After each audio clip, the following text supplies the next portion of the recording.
Oui, sur la question, d'abord, on commence par mettre. Oui, Jean-Jacques, je crois que le téléspectateur n'a pas bien suivi ce que j'ai dit. Ce que je dis, c'est je n'ai pas dit que tout ce qui est dans les réseaux sociaux est faux. Est faux, oui.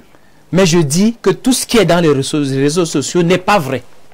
Et nous, au niveau de la justice, quand on a, n'est-ce pas, un problème de droit, une infraction qui a été commise dans les réseaux sociaux, on se réfère à l'antique. On part faire ce qu'on appelle la certification des procès-verbaux. Et aucun juge, en l'état actuel du droit positif camerounais, notamment le droit pénal, ne peut recevoir des pièces. Ça veut dire que si vous avez eu des communications, vous tirez, vous venez avec à l'audience des audios, des vidéos et autres. Tant que ça n'a pas été authentifié par l'antique, cela ne peut même pas être reçu. Je ne dis même pas examiné, je dis reçu en la forme. Donc ce que je dis, il y a des choses dans les réseaux sociaux, il y a des communications qui sont vraies. Il y a aussi des communications qui ne le sont pas. Et ce qui passe dans les réseaux sociaux ne peut être bénéficiaire que d'une présomption de vérité. Voilà ce que ce qui est clair. Donc je voulais aussi lui rassurer que je n'ai pas vu passer le pain et la sardine. Je voulais aussi qu'il soit rassuré. On a pris un peu le pain ou le sardine. Sur cette question-là, Jean de Dieu, les suspicions sont, selon certains, à l'origine de ce qui se passe aujourd'hui. On ne fait pas confiance à ELECAM, on ne fait pas confiance au Conseil constitutionnel. On ne fait pas confiance, je le dis, nos institutions sont mises à rude épreuve. Il est question aujourd'hui que ELECAM, d'une certaine manière, même si les lois, même s'il applique les lois, il est question qu'il fasse montre quand même d'une certaine garantie, une certaine légitimité en se démarquant de certaines institutions comme le MINAT. Nous voulons, il faut qu'ils communiquent, bon Dieu. Ils n'ont pas de journalistes comme vous dans les cellules de communication là. Donc dans la partie préélectorale, il y a eu des communications. Non, nous ne sommes plus, nous sommes en crise. Voilà. C'est des communications. En stratégie, il y a des communications de crise. Quand on a déjà brûlé. Parce que le cas de Bonamous a dit par exemple, oui, où visiblement il s'agit d'une confusion, une méprise des lois, oui, et les Camerounais dû faire une communication claire. À cette étape, voici ce qu'il en est. Les bulletins reviennent. Voilà ce que nous en faisons. Voilà. Bon, maintenant, quand nous... Je veux vous dire, par exemple, actuellement, en ce moment, un parti politique vient de faire appel à l'Union européenne et à la France. Un parti politique qui a été disqualifié. Le président, par intérim d'un parti politique, vient de faire une correspondance. Pour faire quoi? Appeler la France et l'Union européenne d'intervenir. Mamadou Mota. Je le dis, je suis là. Oui, c'est clair. Écoutez, nous sommes déjà là. La société civile que je représente a fait un pamphlet, une tribune, où elle donne le rôle de la société. En ces temps difficiles, la société civile prend position. Elle n'est plus seulement là pour dire que non, telle a raison. Lorsqu'on fait des appels aux forces étrangères, nous disons que nous sommes derrière les institutions parce que là, nous sommes face à la protection de notre souveraineté. Comment est-ce qu'un parti politique qui n'a pas, dont le candidat n'a pas été retenu, fait maintenant appel à l'Union européenne et à la France d'intervenir? Qu'est-ce que l'Union européenne et la France ont à faire dans une violation? Vous voyez donc que nous sommes là dans un complot ourdi qui passe d'étape en étape. Chaque 24 heures, il y a une étape à franchir. Pendant ce temps, on nous dit qu'on attend le 23 là, pour que entre le 26 et le 27, dans tous les cas, dans le délai maximal de 15 jours. Pendant ce temps, vous voyez que les gens préparent l'opinion publique. Ils intoxiquent, ils mettent du poison dans la conscience. C'est-à-dire, dès lors que le Conseil constitutionnel va parler, qu'est-ce qui nous dit que, entre-temps, ces puissances étrangères ne vont pas se prononcer? Et nous connaissons l'influence. Dès que un ministre ou un secrétaire d'État, quelqu'un un citoyen français va se prononcer, on va nous brandir ça dans les réseaux sociaux. Nous disons maintenant et pas demain. Maintenant, quand nous parlons là, nous interpellons les institutions. communiquer, à faire des cellules de crise, à convoquer des stratèges en communication comme vous. On n'est pas influenceur. Non, pas influenceur. Je dis stratège en communication. Je ne peux pas parler d'influenceur. Vous n'êtes pas influenceur. Vous êtes un journaliste reconnu sur le plan national et international. Vous avez l'expertise en ce temps de crise à donner. Monsieur le ministre, ce n'est pas comme ça qu'on parle. On parle comme ça. On ne leur dit pas qu'on dit qu'on prépare, qu'on ne dit pas ABC. Même si tu dis souvent ABC à ta femme. C'est le moment de créer des cellules de crise. De leur dire que voici comment pour contrecarrer cela. Voilà, nous allons là. Le matin, je disais que il paraît que le FSNC ne va pas saisir le Conseil constitutionnel. Pendant que nous sommes en train d'attendre qu'il se prononce, on a déjà notre parti qui dit que l'Union européenne, venez, la France, venez. Après, nous aurons les États-Unis, prononcez-vous. Mais maintenant, que les partenaires stratégiques aussi du Cameroun se prononcent pour notre intérêt, l'intérêt supérieur. D'accord, même s'il n'y a pas péril en la demeure. Non, il n'y a pas péril en la demeure. Nous anticipons. Voilà, c'est l'anticipation.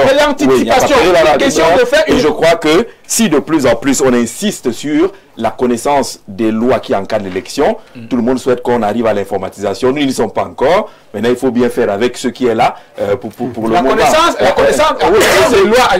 La connaissance des lois ne suffit pas en temps de crise. Parce qu'il y a eu des violations. D'accord. On ne peut plus seulement rester au niveau de la connaissance des lois. Puisque l'application des lois même est un peu difficile en temps de crise. Justement. Jean-Jacques, je suis en train de dire, vous dites que même si on doit aller à l'informatisation, bon, on fait avec ce qu'il y a. On est là maintenant.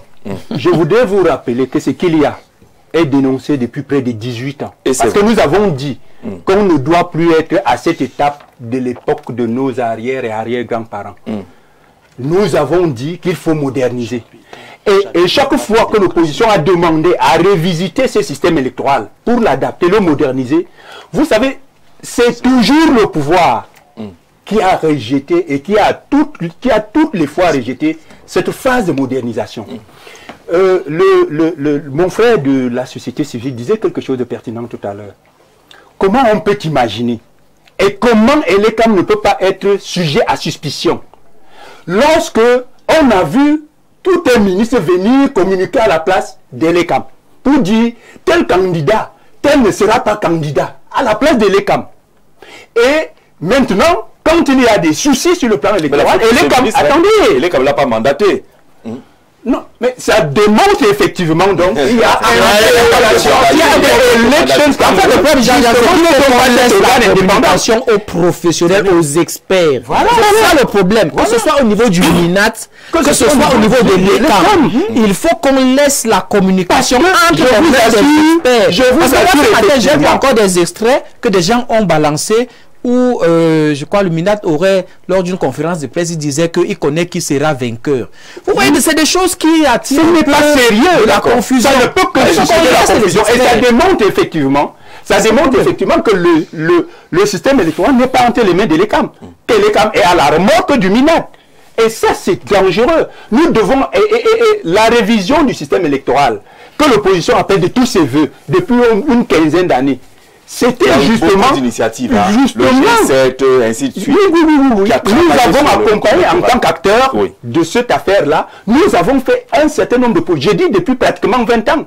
Mais qu'est-ce qu'on a vu? C'est toujours une fin de non-recevoir de la part du système qui renvoie toujours à plus tard ce qu'on aurait dû faire il y a très longtemps. Et on ne va pas éternellement être en train de dire on va informatiser, mais on fait avec ce qu'il y a. Parce que à ce rythme-là, monsieur Zé, nous allons nous retrouver dans 20 ans avec le même système archaïque, des procès-verbaux qu'on remplit à la main, et on attend qu'une bicyclette parte de Salapombe pour venir déposer à Elecam pendant 2 semaines, alors qu'ailleurs, on a les résultats 2 heures après la fermeture du bureau de vote. Ce n'est pas sérieux. Donc, Elecam doit d'abord, et d'ailleurs, ce n'est pas maintenant qu'il va démontrer effectivement son impartialité. On l'a vu, on a vu que l'administration, dans certains bureaux de vote, et ça a été constaté à l'occasion de cette élection, où il y avait à la décharge de l'Elecam, il faut quand même dire que l'Elecam avait également fait des propositions d'amélioration du code électoral. Et ces améliorations n'ont jamais été prises en compte. Il est comme qui fait les lois. Ça, au moins, on est d'accord. C'est pas Elecam. Et donc dire que, nous avons un système électoral qui est totalement piégé et qui est propice à la fraude électorale. Et ceux qui gagnent sur la base de la fraude ne veulent jamais et ne voudraient jamais que ce système électoral soit amélioré. Qui permettent qu'il n'y ait plus seulement les projets de loi, mais peut-être les propositions aussi. Le peut être efficace là-dessus. D'ailleurs, quelqu'un demande, Fridolin a déjà retourné la veste. Au Cameroun, c'est le jeu bonsoir au plateau. Il dit que Fridolin est de la même famille que Severango. Si ces gens-là, s'ils te disent bonjour, il faut regarder ta montre avant de répondre.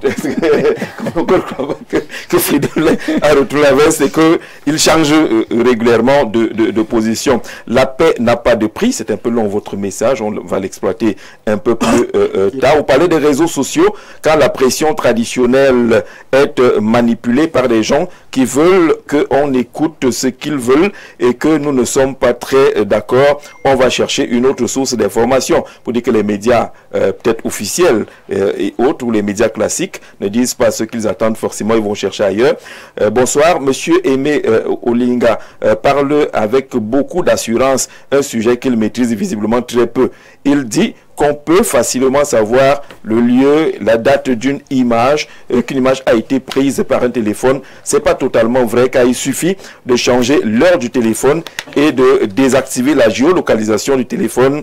Et même quand la localisation est active, on peut localiser un établissement, mais pas une salle de classe. Donc, il faut, voilà, c'est important de rappeler également ces détails-là. Mais il y a des technologies qui permettent d'avancer un peu plus. Bonsoir, à vous le plateau. Le RDPC doit accepter qu'il a échoué. Un système très, non, je ne sais pas les mots grossiers de ce côté.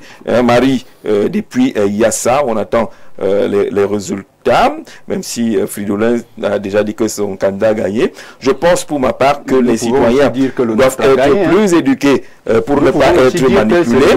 Alors voilà, justement, les partis politiques doivent jouer leur rôle. On ne peut pas se déclarer vainqueur si on n'est pas présent dans au moins les 52 commissions départementales. À partir des commissions départementales, ces gens pouvaient centraliser les résultats et indiquer comme ils veulent. Il y a eu, selon eux, tripatouillage. Et s'ils ont gagné, produire les chiffres au moins au niveau de ces départements-là. On parle beaucoup d'éducation, du rôle des partis politiques, mais également du rôle des intellectuels pour construire la compréhension d'un système électoral. Les intellectuels, vous êtes, vous aussi, interpellés. En fait, la plus grande surprise de cette élection, c'est mon ralliement à Paul Biya. Vous savez que c'est une surprise. Oui, et vous savez, je ne l'ai pas fait de gaieté le cœur. Comprenez, s'il vous plaît, comprenez, parce que le bavardage inutile, ça ne nous aide pas.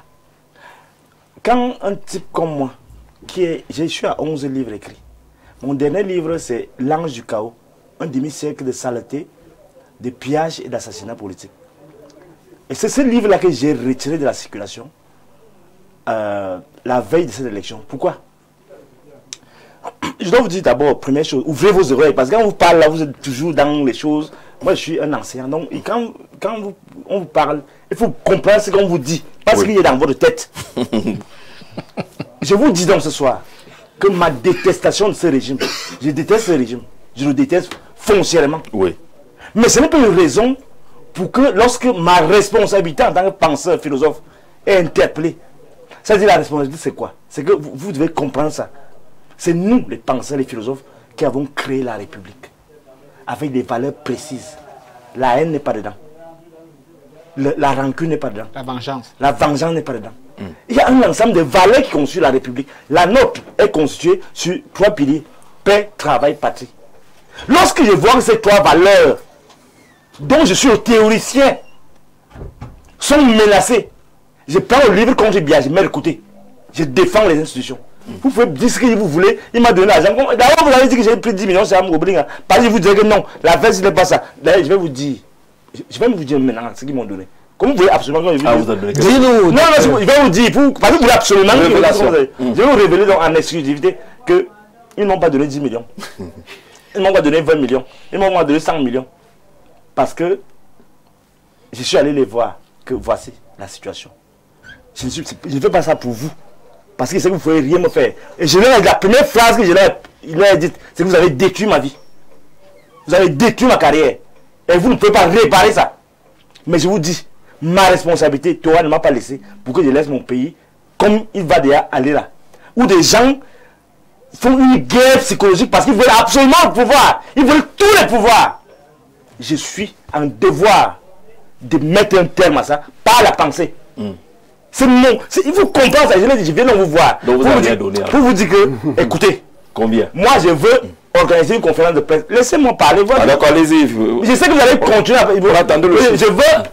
Le chiffre, hein. Ils ont donné combien de pères? Allez demander aux gens avec vous avez promis. Non, vous avez promis, non, docteur? Vous avez promis, non. D'accord.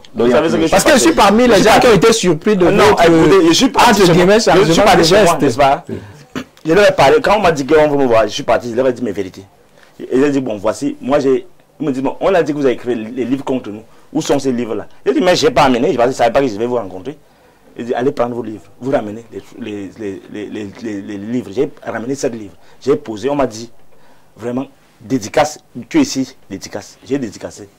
On m'a donné 1 million. Moi, je suis rentré chez moi. On a acheté les livres à 1 million. On a acheté. Je ne voulais pas dire, allez dire que moi, je parle de ma bouche, non. Est-ce que vous manquez? Après, on a acheté la dédicace. La dédicace. Cette livre, la dédicace. Mais on doit j'ai le travail de conscientisation que j'ai fait parce que je suis en train d'ouvrir les yeux. Vous pouvez payer ça.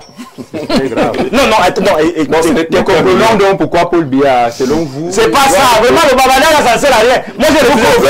Pourquoi? Si c'est écrit, on vous parle d'argent. Monsieur, respectez-moi. Si on vous parle d'argent, vous, si on vous met à la présidence, attendez, je vais vous dire quelque chose. Vous bavardez là. Maintenant, si on vous amène, vous dites bavarder là. Si on vous amène à la présidence, on vous dit voici. Vous ne pouvez pas tourner le dos comme les gens comme nous tournons le dos. Vous bavardez.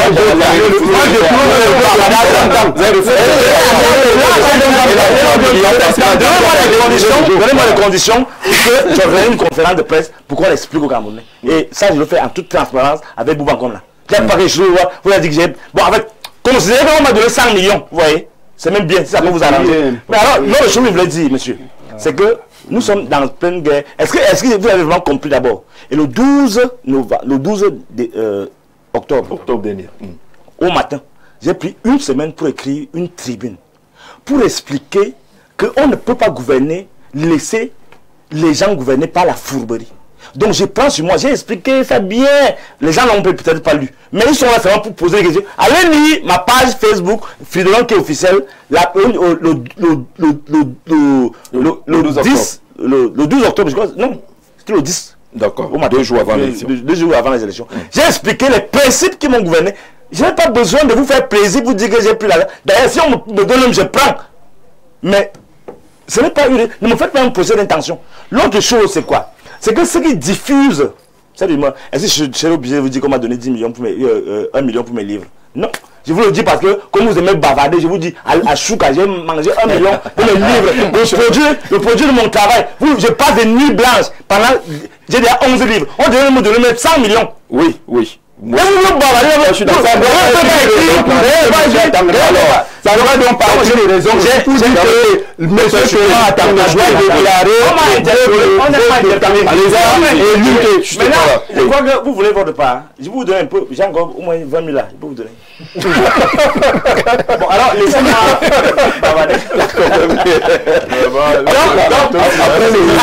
Après l'émission, alors, on peut en rire, mais c'est très grave ce qui va se passer. Ce qui va se passer, c'est quoi? C'est qu'il y a des gens qui sont dans un projet hégémonique pour conquérir ce pays. Et ce n'est pas une tribu en général. C'est des lobbies qui ont décidé d'être des messagers de l'unité foncière. C'est leur expression. Et qui ont décidé, et moi, j'ai dit non à ça. Vous voulez jouer là, vous croyez que c'est Internet, machin. Les gens ont recruté des ingénieurs, parfois de la NASA, pour détruire, pour nous violer la conscience. Et vous croyez que j'ignore ça? Et vous allez me dire, bah, vous allez me faire des chantages là, que non, tu as pris l'argent, c'est bien. C'est bien.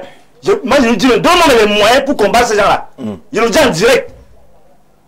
Il va donner quel moyen et regarde comment je suis. D'accord. Donc, je vous dis, la destruction de ce pays-ci ne va pas se passer en 2025. Nous sommes une digue contre ces individus de mal intentionnés qui veulent absolument assouvir leur haine, leur tribalisme. Et je vais répondre à ça. Nous disons simplement. La prochaine étape. Ils utilisent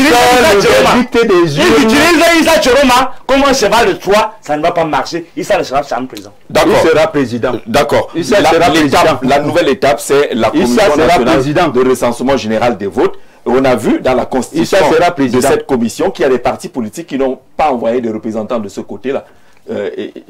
Comme il n'y en avait pas dans les commissions départementales ou dans les commissions communales, mais ces absents sont très présents sur les réseaux sociaux. J'ai même vu une curiosité, c'est-à-dire à quelques 24 heures, non, voilà, 24 heures de la fermeture de la procédure d'enrôlement des représentants des bureaux de vote, un parti politique qui se permet de lancer un communiqué sur Facebook. Recruter, et c'est de ce parti dont on parle depuis un certain temps. Mais cette opération se referme 6 jours avant la date du scrutin. Mais permettez-moi un devoir de clarification. Oui. Vous savez, moi j'ai toujours une très grande délectation à lire le docteur Fridolin, que c'est du NEC lorsqu'il se penche sur, ou s'épanche sur un bout de papier pour écrire, mais c'est d'une pertinence, mais alors, je n'ai pas de qualificatif, en fait, je manque de mots pour le dire. Mais qu'est-ce qu'il dit simplement? Qu'est-ce qu'il dit en d'autres termes? Que l'affaire que vous voyez ici est en train de revenir exactement comme on était en 1992. Oui. C'est-à-dire un tribalisme primaire. Et les gens l'assument. Oui, ils assument. Et ils assument ce tribalisme primaire. On ne peut pas accepter. Donc, il dit que lui, du haut de son assise, il pense qu'il y a des valeurs à défendre face à des individus qui acceptent tout et n'importe quoi simplement parce qu'ils veulent arriver au pouvoir. Mais c'est de ça qu'il s'agit. Oui. Donc vous permettez aussi à d'autres, hein, même si vos voix sont très peu recommandables, de se comporter comme vous. Oui. Hein, à traitement de cafard, n'est-ce pas? Je veux dire raison de babouche. C'est ce qu'on est en train de dire. Et moi je dis, quand on va à polariser la société de la sorte, ça n'aide personne. Donc il y a des logiques tribales qui se sont mises au service d'une certaine ingénierie politique et qui n'aident pas ce pays. Et c'est ce que nous sommes principalement venus dénoncer ici. Il y a des gens qui veulent ouvrir des fronts au niveau de l'Ouest et qui ont sous-traité leur, j'allais dire, leur projet, leur programme à travers le FSNC. Ils l'ont recyclé à travers le FSNC. C'est ce qu'il faut dire. Donc vraiment, et puis moi-même, parlant particulièrement de ce parti, nous avons partagé des plateaux où il fallait parler de programme. Moi, je n'ai pas vu... Mais il y a un programme, vous ne pouvez pas dire ça. Vous ne pouvez pas dire ça. Moi-même, personnellement, j'ai partagé des plateaux avec vous. Le FSNC oui, il est suffisamment clair. Un programme transitoire sur 3 à 5 ans. Ça a été clairement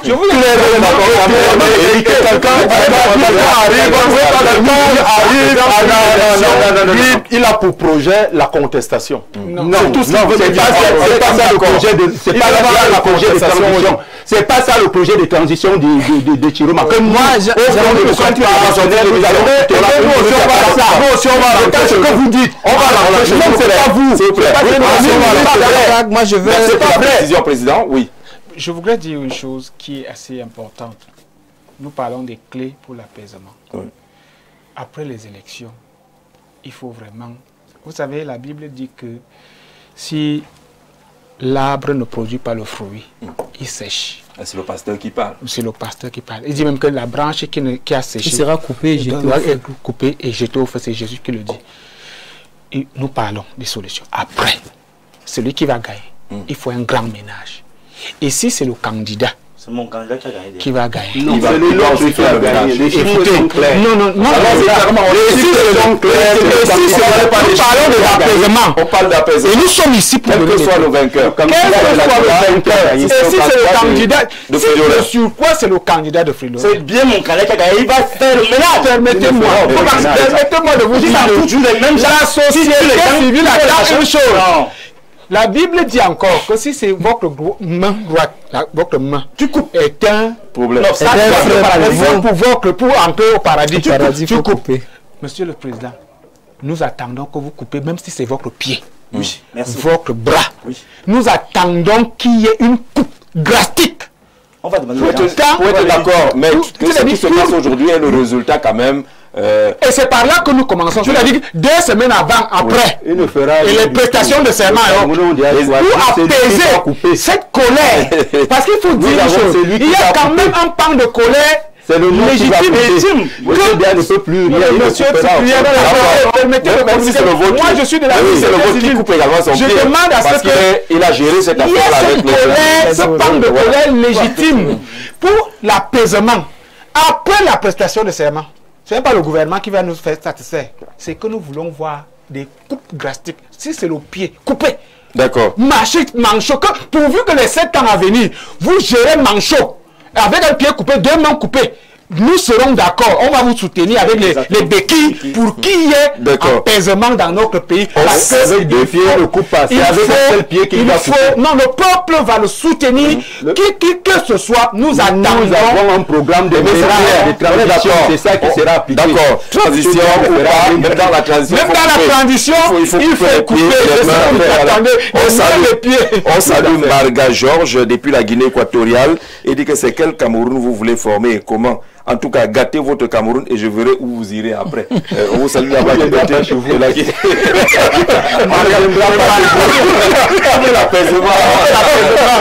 veut l'apaisement. Les clés de l'apaisement, Jean-Jacques, on a parlé beaucoup sur ce plateau de la communication. Il faut qu'on communique. On a eu des soucis de communication, comme on l'a relevé sur ce plateau. Mais je pense qu'il faut qu'on continue à communiquer. Quand il y a un événement, quand il y a une situation, quand il y a quelque chose, l'image qui circule et autres, il faut qu'on communique, qu'on nous dise, qu'on essaie de recouper l'information pour informer les Camerounais. Ça, c'est deux. De deux, Jean-Jacques, nous connaissons tous le dicton. Vox Populi, Vox Dei. La voix du peuple, c'est la voix de Dieu. Il faudrait que les acteurs du processus électoral fassent tout le maximum pour que le résultat reflète la volonté du peuple dans les urnes. C'est très important. Et parce que quand on ne communique pas, Jean-Jacques, il y a quelque chose que j'ai vécu le 12, non le 11. Je suis arrivé dans une boulangerie de la place au centre-ville, voulant prendre du pain comme d'habitude, et je me suis rendu compte qu'il y avait des fils. Je ne sais pas qu'est-ce qui se passe. Je demande aux gens, mais il y a quoi? Est-ce que non, toi, en fait, je ne sais pas quelle est l'information qui a circulé. Les menteurs d'alerte. Je ne sais les menteurs d'alerte. Et moi, je peux vous dire sur ce point que même maintenant, les gens sont en train de se ravitailler. Donc, la communication est très importante et la transparence, le respect de la volonté, n'est-ce pas, exprimé par le peuple dans les urnes, est également quelque chose de très important. Je pense qu'il s'agit de la dernière clé que je propose. Je pense qu'il faut que les leaders d'opposition ne restent pas muets. Il faut qu'ils parlent. On a des pasteurs sur ce plateau. Il faut que les pasteurs parlent. Il faut que les Cabral Libi a parlé, Serge Espoir Matomba a parlé, même Prosper Kouvondo a parlé, pour rappeler justement à l'apaisement. Bonsoir. Tous ceux qui font les bruits sur les plateaux de télévision et autres doivent se présenter aux élections législatives et autres pour changer les lois. MT à Yaoundé. Pourquoi le président Olinga ne s'est plus présenté, Monsieur le Président? Il revient alors que j'ai pris le temps d'expliquer ici qu'il est plus facile de voir Dieu que d'avoir 300 signatures. Les 300 signatures qu'on a confinées dans ce code électoral problématique. Bonsoir le panel. Prière de demander aux panélistes de laisser chacun s'exprimer. Voilà, on est à la fin de cette émission et en train de parler des clés. Pourquoi parler de tribalisme quand un candidat met dos au mur votre candidat? Les Camerounais ont soif du changement, d'Ilan depuis Bafia. J'espère que vous avez compris de quoi il s'agissait quand on parlait de tribalisme. Bonsoir le panel. Donc il faut dire aux représentants de l'UNDP qu'ils laissent la jalousie derrière et d'accepter la réalité des urnes, car eux, ils se sont souillés lors de ces élections. Merci. C'est depuis Bafoussam que vous avez envoyé votre message. Bonsoir le panel. Dites à mon frère, je ne sais pas qui est on, que c'est interdit de pleurer, qu'il accepte seulement qu'il a pris l'argent et que son cœur est libre. Fridola a pris 1 million, il nous a mis 1 million. Il y a que 20 000, c'est l'argent. Il y a que 20 000 pour nous. Il y a que 20 000 pour vous ici. Je ne veux pas. Non, mais comment ça? 20 000 là. Voilà les questions. Je vais donner 20 000. Il y a promis. Comment on ligatait les gens là l'attendent? Non, moi je n'attends pas. On va te donner ta part. On attend. Non, moi je veux pas. On va te donner ta part. N'envoyez pas les questions qui peuvent faire que Fridolin change d'avis. Le porteur est capricieux. Sur les clés, on n'a pas beaucoup évoqué l'aspect de la tolérance, de l'acceptation. Non, dites-vous bien que c'est, je crois, Necker qui disait que la guerre se prépare, se conçoit dans le cœur des hommes. Et c'est dans le cœur qu'il faut trouver la solution.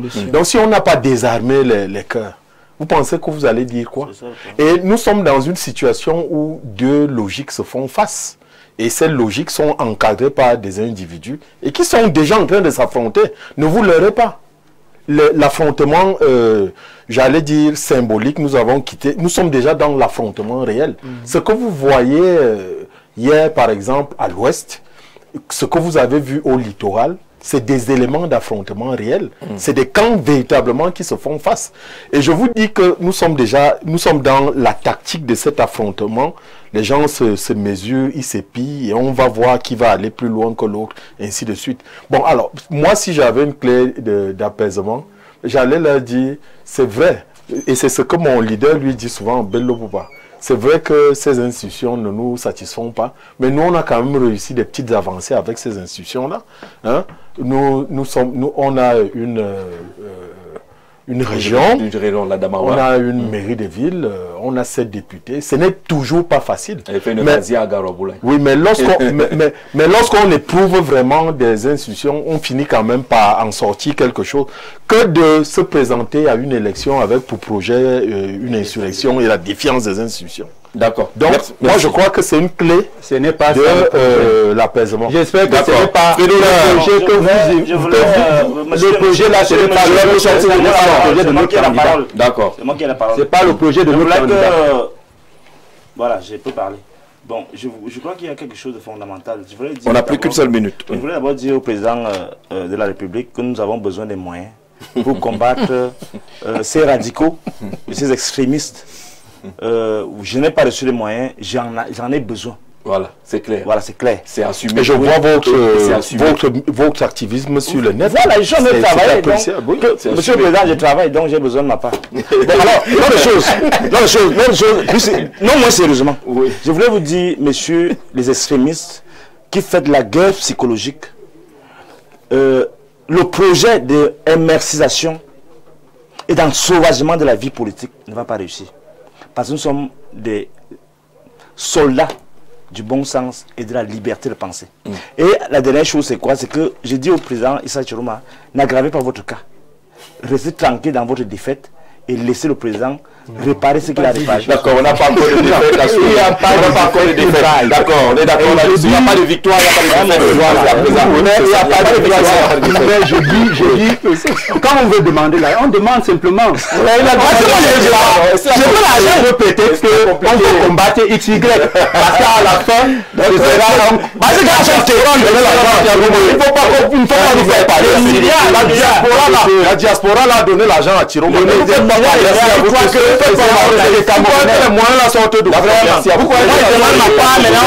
Pour préparer la guerre au Cameroun.